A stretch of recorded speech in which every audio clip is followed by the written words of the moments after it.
Hello guys, what's going on? Welcome back to Bill and Will's Aquatics for another video. Today guys, we're going to be talking about things that we can do during a heat wave to keep your tank nice and cool. So some of you might know, if you're over here in the UK at the minute, that over the past week we've had some really high temperatures over here, for the UK at least anyway. So over here it's been maybe 31 degrees, which honestly is absolutely red hot for over in this country. Now, if you're watching all around the world, I know that we do have some people that are, watching from all over the world. So Brazil, different places in South America. We've got people from all over that do watch our videos. So in your countries as well, where you're constantly getting hot weather, you guys who are Aquarius might be used to doing some of these tips and tricks just as normal. Okay, this will be part of your everyday running of your tank to keep it at the right temperature. But for a lot of the guys who are either new to fish keeping or are, experiencing the first sort of heat wave that we've had while you've, just set up an aquarium, it can be quite a daunting time when you see your temperature starting to creep up, right? Because it can be dangerous to your fish if you don't sort of regulate it. Okay, so comfortable temperature for these guys is about 24 degrees, right? So I have my heater on, and that's usually set up 24 degrees, and it'll tick on and off on the thermostat, and we don't get any problems. But during a heat wave, the houses in the UK aren't really built for this sort of heat. They're designed to keep the heat in the house because it's always cold here. So this causes us a problem because you're trying to cool your house down and cool your tank down as well. Okay, so it can be an issue. And there's a few different steps that I can talk about today to help you guys during a heat wave with different ways that you can cool your tank down, and a few things that we shouldn't do as well. Okay, so we'll get into that right now. First things first then guys, your temperature starts climbing up. I've got a little thermometer on the side of my tank at the minute, which is now reading, it's quite difficult to see, but we're on 26.6, so it's not too bad. I've cooled it down a few degrees. It was reading nearly 30 earlier, which is a bit of a problem. Okay, now talking about the sciencey things behind it, right? So when your water temperature starts to creep up and get towards 30 degrees, this is the sort of top end range of temperature that these guys can withstand and still stay healthy. Anywhere over that, it's going to start causing them massive stress. And one thing about water is, once it gets hotter, it contains less oxygen, right? So the colder water holds oxygen for longer. The hotter the water, the quicker the oxygen sort of off gases out of your water, right? So your fish in hotter water actually struggle to breathe a little bit, yeah? It also will speed up your fish's metabolism, so they will start using energy a lot faster. So these guys will be sort of swimming around a lot faster, going a bit crazy. As you can see now, sort of even in this hot weather, the guppies and stuff are they're darting about a little bit more. So they start burning energy a lot faster in hotter water. Okay, it speeds up their life basically. So they'll want to consume more food, they'll swim faster, and it shortens their lifespan over time in the hotter water that you keep them in. So this is not really good for your fish, is it? So there's a few different things that we can do to sort of gently bring this temperature down.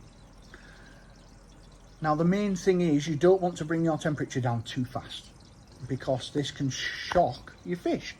So imagine if you were, I don't know, sat in a sauna or a nice jacuzzi. Let's say you sat in a hot tub, okay, and then all of a sudden somebody throws in a bucket full of ice water into there, yeah? That's going to cause you to go, it's going to give you massive shock, and you're not going to be very happy about it. So it's the same with these guys, okay? You don't want to cool them down too quick. Yeah. So although it seems like a good idea to bring your temperature down nice and fast, we need to do it slowly, guys, so that we don't shock the fish. Yeah. So first things first, what can you do? Bear in mind, while I'm doing this video, I do have my tank light on full, and that is just so that you guys can actually see the tank, right? During hot weather, these LED lights here still generate heat, okay? So it's worthwhile during the day, if it's a really hot day, turn your tank lights off for a little bit, and it just reduces that residual heat, especially if you've got a tank like mine with a closed lid and the light is really close to the surface. Turn your light off for a little bit, guys. It's not going to harm these guys, and it's not going to do much for your plants. It's not going to harm them. Your plants can go without light for a couple of days really and still be absolutely fine. So that's one thing that you can do. Turn your lights off for a little bit during the day, guys. Another thing that I've done here as well is, I'm lucky with this tank, as you can see, we've got some little inbuilt little props here as well for the lid. So another one, guys, as well, is getting some air inside your tank. Get some air into it. Prop your lid open and it lets some air in and it lets the heat out, okay? That's mega simple. Any other tank you've got, if it's got a closed lid, open your lid for a little bit or take your lid off completely for a while, and that just lets your tank breathe, okay? So doing that will just release an extra little bit of heat gently over time. Now, one thing you might be able to see as well, guys, here is I've got a tower fan set up at the minute because it really is hot in here. I'm sweating now, it's really warm. Probably about 27, 28 degrees in my living room. So yeah, it's hot. So having a fan blowing towards the surface of your water as well will rapidly cool, not rapidly cool your tank, but it will cool it down quite a bit. So you can get little clip-on fans. You can get special aquarium fans as well, guys, that clip onto the front of your tank and just blow a little bit of air over the surface of the water, and that can bring it down by a couple of degrees over a period of time, so just have it going nice and steady over the surface of your water will help bring that temperature back down to a comfortable range for your fish. Now, another thing I mentioned is, once your water gets hotter, it holds less oxygen, okay? So the warmer the water, the less oxygen that's in it. The oxygen off gases faster in hotter water. So kind of what we need to do is we need to get some oxygen back into that water. Otherwise, our fish are going to struggle to breathe, and they're going to be right at the surface of the water, sort of gasping for air in the hotter the water. So obviously that's not good for your fish if they're struggling to breathe. So one thing we can do, increase the surface agitation of your tank, okay? So I'll show you from underneath there. I've got my spray bar now. Usually that'll be pointed quite far down. I'll have it sort of into the water, so there's only a small ripple on the top. Now, during hot weather, I lift that up a little bit so that it creates a lot more splashes on the water. Now, what we want is we need that surface movement. The more movement you create on the surface, the more oxygen actually dissolves into your water. So having that spray bar up nice and high creates lots of movement on the top, and that helps to draw some oxygen down. So if you look quite closely where I've got my spray bar now, can you see lots of bubbles being created? And if you look really close, there's tons of bubbles in my water, tiny micro bubbles everywhere. That's kind of what we want, guys. We want to get those tiny little bubbles to be going all the way down into the tank and slowly rising up, and that just reoxygenates your water a bit more, okay? So that is another helpful little tip. Open your lid, turn your lights off, and get that surface agitation in there as well. Get that water moving, guys, yeah? Another few things that you can do is, if your tank is really seriously overheating and you're topping out past 30 degrees, which is kind of the upper limits of how hot your tank should be getting, this can make a few people sort of start to panic a little bit and start taking some drastic measures to try and cool your tank down. So here are a few things that you can do and a few things that you shouldn't really do, okay? Now, first things first, adding ice into your aquarium. This can be a bit of a double-edged sword, guys, right?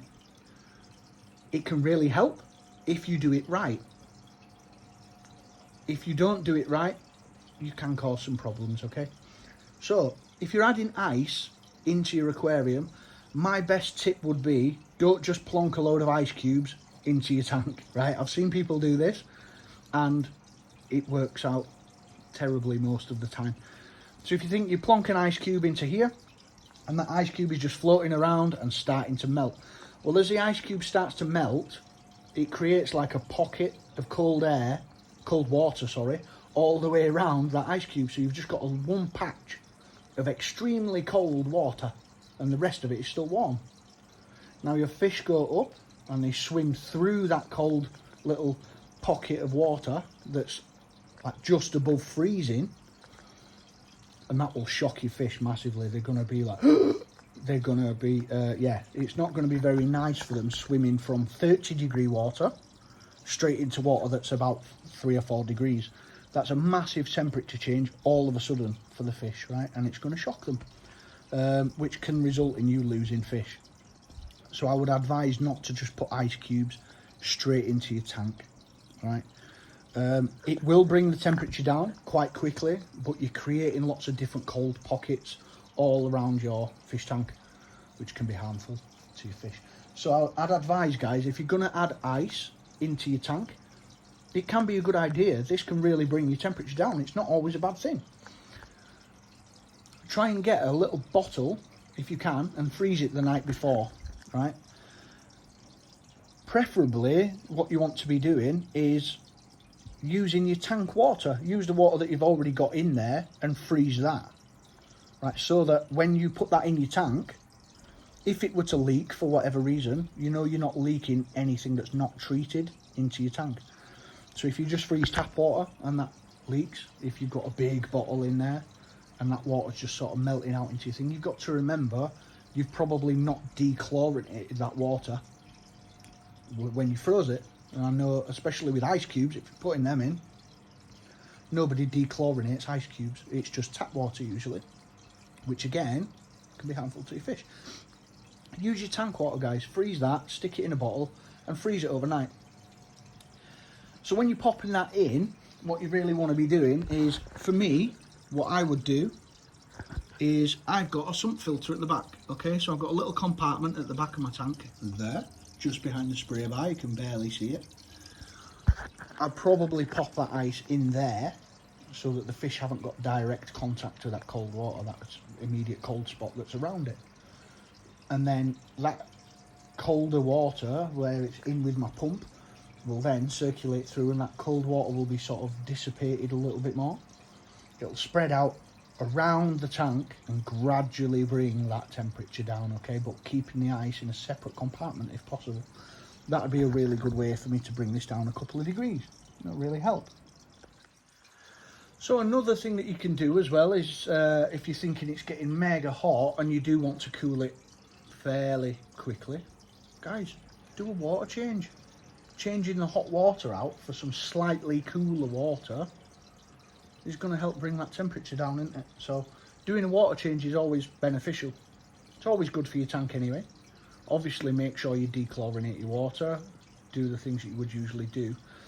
But I would also make sure that when you're doing a water change, don't just chuck freezing cold water in to a tank that's sitting at 30 degrees. You don't want to be then putting water in that's at 12 or 13 degrees, because it's going to be a massive change really fast. The key to it all is, guys, is small little increments in temperature decrease. You want that temperature to come down gradually, not all at once, yeah? So if you're doing a water change and your water's currently like mine now, let's say sat at 27 degrees, which is still hot, what I'll do is I'll siphon my water out. Once I fill a bucket up again, I'll get a thermometer and I'll stick it in the water that I'm about to put in. I'll dechlorinate it in the bucket or wherever, and then I'll measure the temperature of that water that's about to go in. I only want really 1 or 2 degrees difference maximum from the temperature of the water that I've got now to the temperature of the water that I'm putting in. Anything more than that's going to probably shock your fish a little bit, okay? Aim for these gradual increases. You can do a 20% water change, 30% water change, of just that water being a couple of degrees cooler, and it will make a difference. As that circulates, it'll start to cool.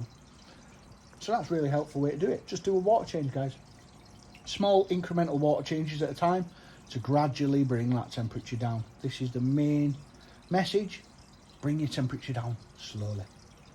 Yeah, if we bring it down slowly, happy days. The fish are going to be happy. They're not going to notice that massive difference straight away. It's going to keep these guys more chilled out, and hopefully more chilled in general. So literally they're going to be cooler. So yeah, these are a few different tips and tricks we can do. So I've got a few of these going on now. Obviously my lid's open, I'm venting it off, I've increased my airflow, I've increased the surface agitation on the top of the water. Again, I'll be keeping the lighting off throughout the day for as much as possible. I'll still pop it on for a little bit, again, like for these videos. It's not going to do any harm as such. But if your temperature really starts peaking at that like 30 degree mark, 31, 32, we need to start taking other steps as well to cool it down. So getting a fan over the top of the water, you know, to cool that surface. Cooling the surface will rapidly, sort of as the water's moving, keep it nice and cool all the time. So these are all different tips and tricks that we can do to keep it cool. I'm trying to think if there's any others what you can do as well. So yeah, adding ice in, add ice sparingly, and try and freeze your tank water rather than popping normal ice cubes in. Try and avoid using things like these gel cooling packs, or you know, like freezer blocks and things like that, because you've got to think, if they for whatever reason catch on like your hardscape and they burst, you don't really know what's inside that, especially with like the gel cooling packs. The last thing you want is that stuff just leaking out into your aquarium. That's going to cause absolute chaos and probably kill all your fish. So use something that's natural, e.g. your tank water. Then if anything goes wrong with that, you're not polluting anything at all in your tank. Yeah, it's going to stay exactly the same. So yeah, these are a few different things, guys. Again, with CO2, if you're running CO2, like myself, I've literally just got one of these tiny little diffusers here, so that's not going to make an awful lot of difference to the amount of oxygen in your water. Again, as I said before, the hotter your water, the less oxygen. Now, CO2 will still displace some of that oxygen. It makes it so there's more CO2 in your water than there is oxygen. So it's always helpful as well, guys, during hot weather, turn that CO2 down a little bit, okay? So you're not diffusing as much CO2 in the water. The fish want as much oxygen as possible during hot weather. So it makes sense to try and balance that out. If your CO2 is like, you know, lots and lots of bubbles of CO2, there's micro bubbles everywhere, just turn that down a notch, guys. And if you do that, there's more chance for oxygen to be in the water. It's not going to affect your plant growth massively if you do this for a couple of days. Heat waves in the UK we get for like 2 or 3 days tops, and then after that we're sort of back to normal temperatures. Let's be fair, guys, we're not staying hot over here for weeks on end. Knocking your CO2 levels down a little bit just to counter that lack of oxygen in your water will always help as well, guys. So yeah, those are a few tips and tricks of what you can do to keep your aquarium cool, and a few things that we shouldn't do as well. I've just thought of another. Some people will notice as well during hot water as well, the first thing they'll do is you start to panic a little bit when it gets hot, and they think, I've got a heater in my aquarium, I need to turn my heater off. This is a massive no-no, guys. Leave your heater on all the time, because your heater, in fact all aquarium heaters work on a thermostat, okay? So mine's heater is set to 24 degrees. So once my water reaches 24 degrees, my heater will automatically cut off and stop heating the water. Yeah, so if my temperature is now at 27, that heater's off. It's not working at all. It's not coming on. So that's not sort of residually heating up my water. Some people will panic and turn their heater off and think this will drop the temperature. If your tank's too warm, your heater's not kicking in, so don't worry about it, honestly. The reason I say to avoid it altogether is it's far too easy to forget once it gets cooler on a night time. Obviously the temperature throughout the day drops. When it gets into the evening, it's all too easy to forget that you've turned that heater off. It's like with mine on the side, it's quite difficult to see. You probably can't see it really anyway. It's got a little light on the top, and this is the only thing that lets me know that that's still working anyways. I've got a little light on there that lets me know when it's kicking on, it'll go red, and if it's off, it's blue. Yeah. All too easy, guys, to forget that you've turned that heater off, and then at the night time or when the end of the heat wave is over, if you forget to plug that back in, all of a sudden your temperature dropped way below what it should, and this will cause problems as well. So just leave your heater alone, guys. Don't need to turn it off, don't need to touch it, it'll control itself. Obviously, if you notice that your heater, like your temperature is just going up and up and up, you check your heater and it's on, then it's obviously you've got a faulty heater. Hey, Will. She's here to join me at least anyway. So those are a couple of tips and tricks, guys, what we can do to keep our tank cool in the summer months. If you're abroad anywhere and you're living in hot countries, you guys probably do this already, just naturally. But these are also, if you don't know about it, these are some good things that you can use to keep it cool. So what we're going to do in a second, guys, anyway, is Wills is going to join me. And we've made a few little discoveries in our tank, haven't we? It's Nugget. Ah, there he is. This is Nugget. That one, the Amano there, is the one that Wills has called Nugget. Because He's a little chunk. He's a chunky one, isn't he? So yeah, so we're going to join you back in 1 second, guys, and Wills is going to take you through what we found in our tank. Actually, we've got some new little some bugs. So we'll talk to you about that in 1 sec. Thanks again for tuning in. Thanks again for all your comments as well, guys, and leaving us like little messages of encouragement. It all makes a massive difference to the channel. Leaving us comments on, you know, things that you want to talk about helps. So yeah, thanks for everyone for just engaging with us as well all the time. I really do appreciate it. Obviously it's an up and coming channel. We're trying to make it the best we can and do some really good helpful content as well. So any other ideas that you've got, guys, leave a comment below and we'll join you back in 1 second while Wills shows you who we found in our tank. Hiya guys, right, so I'm back with Wills now anyway. She's joining us for this second half because Wills has actually found something in the tank that I didn't even know was there. Cool. So are we going to tell them what they are, Wills? Can you remember what they're called? Limpets. Little Limpets. Right, so these guys are really hard to see, but if you look, they look almost like tiny little white dots. But not these ones just floating around. No, so where are they? There's loads in this corner anyway, somewhere. So yeah, just in the corner here, there's loads of little white dots anyway, and I couldn't tell what they were. At first I thought they were like little bits of fish food or something that was left over. But then they started moving. Yeah, look at all and they kind of like jump around. They kind of look like little fleas, yeah. Yeah, so you can see them there as well, yeah. So they're in the corner there, and they're kind of bobbling around everywhere. Don't worry about them. They are completely harmless and they're actually really good for your tank. Yeah, it's true, isn't it, Wills? So, me and Wills, well, Willow noticed these earlier, didn't you? And she was like, what are they? I was like, honestly, I don't know. I didn't have a clue, did I? I'd never seen them before. They appear most at night time. Yeah, they do, yeah. So, this is one good thing with Wills anyway. She's mega on it with, like, researching and finding stuff out as well, aren't you? So, you're the brains behind this one, and you taught me about what these are.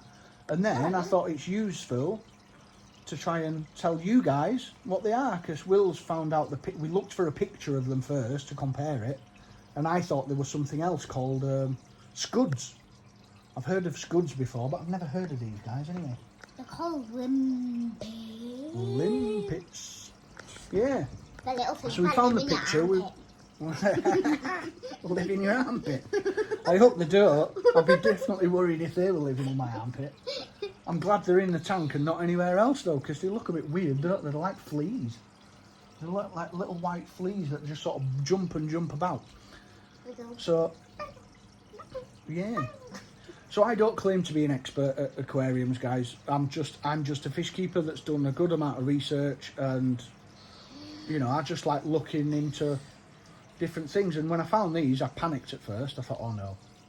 I thought we got some crazy sort of infestation into the tank, and it was going to be like something really bad. Alien invasion. What if they turn into isopods? Well, yeah, maybe they are kind of isopods, aren't they, I think? What if they turn into massive isopods? Like a face hugger from Alien. Ah! And just start jumping at you. Hopefully not. I'm sure they should. So yeah, I don't know. But after a little bit of research, I found out that they are quite beneficial, and it's a sign that your aquarium's healthy, isn't it, Will? So they act kind of like a clean-up crew as well, actually, which I didn't have a clue about. So yeah, it's obviously, I think people don't like having them in your tank because it doesn't look attractive to have these little white creatures bouncing around everywhere. I suppose it's down to personal preference, what you like and what you don't. But if you've got a natural sort of looking aquarium like mine, yeah, it's kind of aquascaped, isn't it? But it's still natural. I just let it grow a little bit wild and kind of do its own thing, as long as it's happy and healthy and there's nothing bad in there. I'm happy to kind of just let it do its own thing, do you know what I mean? And get that sort of biodiversity in there, which is why I've got loads of tiny little snails in there. I've got these now little limpets in there. But if they don't do any harm and they're doing good for your aquarium, what's the harm? You know, happy to leave them in there, aren't we, Wills? So yeah, so really good discovery of that by Wills, because I genuinely thought they were just little flecks of fish flake that were left around that the shrimp had not eaten yet. But they're actually a sign of a really healthy aquarium. And they'll sort of go round and they burrow quite deep into your substrate. They'll clean up any of the nasties in there. They don't have an awful lot of bio load, so they don't really produce a lot of waste. They're not really pooping loads or anything, are they, Wills? So I don't think they're going to poop a lot. So actually, they'll just be controlled by the amount of food that I'm putting in, so that it probably is a rookie mistake by me. As I say, I'm not an expert in fish keeping. I've probably been overfeeding my fish for a while, right, feeding them a little bit too much. I tend to put a good hefty sprinkle of flake in when I'm feeding them. But with the shrimp and the snails and the amount of fish that I've got, I was thinking that's probably a normal amount of food to put in, really.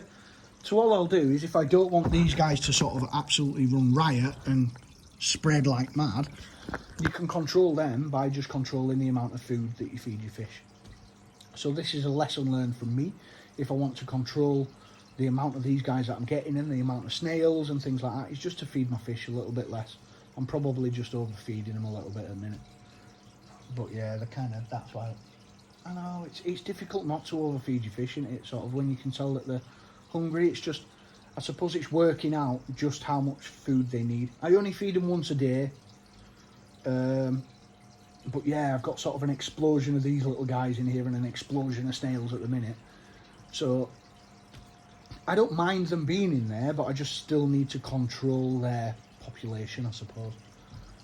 So to do that, I just need to feed my fish a little bit less, and they'll sort of self-regulate their levels, really. You know, that explosion will sort of die back. The fish will probably eat those little limpets as well anyway, so like the guppies and stuff will pick at them as part of a natural sort of food cycle, really. So I think the guppies are sort of getting stuck in. The other fish aren't too bothered. The shrimp won't bother. They'll leave them alone completely. The shrimp won't eat them. But their population will naturally sort of die back, or, you know, thrive, dependent on the amount of nutrients and resources that they've got in the tank. So by feeding a little bit less, there's less waste food and less for these little limpets to eat. So they'll naturally sort of plateau at a certain level. They'll stop reproducing if there's not enough food to sustain them. So yeah, I've learnt something today anyway, and that's thanks to Wills. She's taught me something today. I've done a bit of research. I've looked into them and sort of, you know, checked it out. But if you guys have got these in your tank, please let me know. Or if you've got any other little isopods or any other little sort of unknown little critters that end up in your tank, please let me know, because I've seen a few. I've heard of things like water fleas, and I don't know, there's all sorts of weird little things that you can get in your tank that you didn't put in there purposely that show up, right? I don't know what they all are.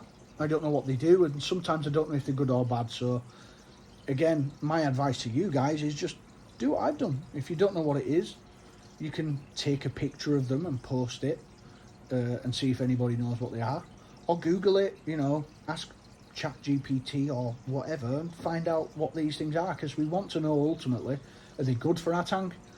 Are they bad for our tank? All right, are they going to be good for the fish? Are they going to be harmful? You know, these are things that we need to know. So anytime we spot something like these little guys, like Will's did, she was like, oh, what are they? And don't go into panic mode like I did straight away and think, oh no, my tank's been overrun by aliens. You know, I'm thinking, oh no, I've got loads of tiny little alien creatures now in my tank. What am I going to do?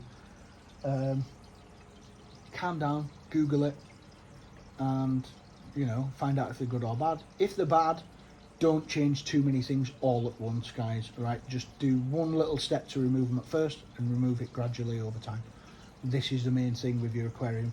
Making too many big changes all at once is what throws your tank out of whack. It throws everything out of sync and you get more problems then. Change one little thing and see how that works for you. And then if that don't work, change something else, wait a while, see how that works. And just do it sort of trial and error like this until you find out something that works for you.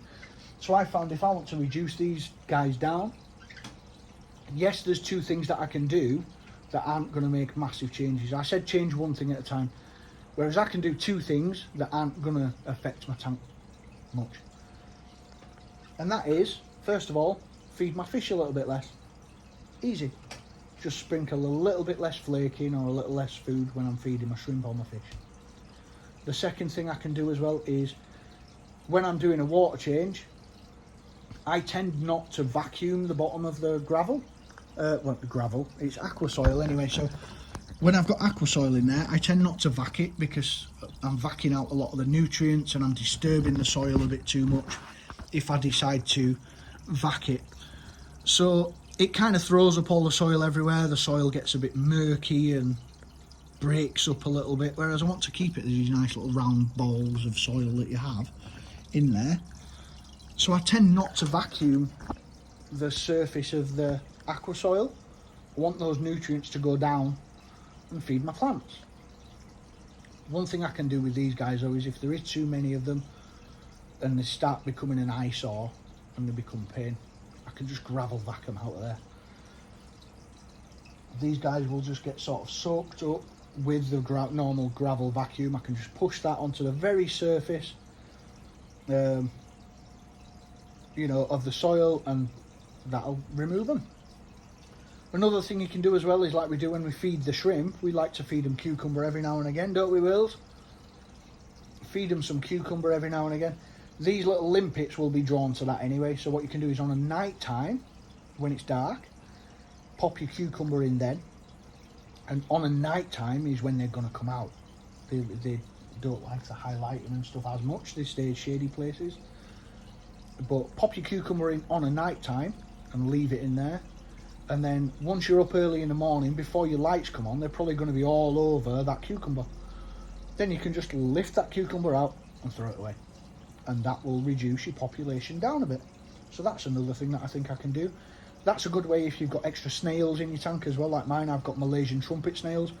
If they start overpopulating, put some food in there for them, like a blanched cucumber, on a night time when they're due to come out, and then they'll swarm it, and then you can just lift them out of your tank, any that you don't want, and you can either give them back to a local pet store, make them into fish food as well if some people know how to do that. There's all sorts of things you can do.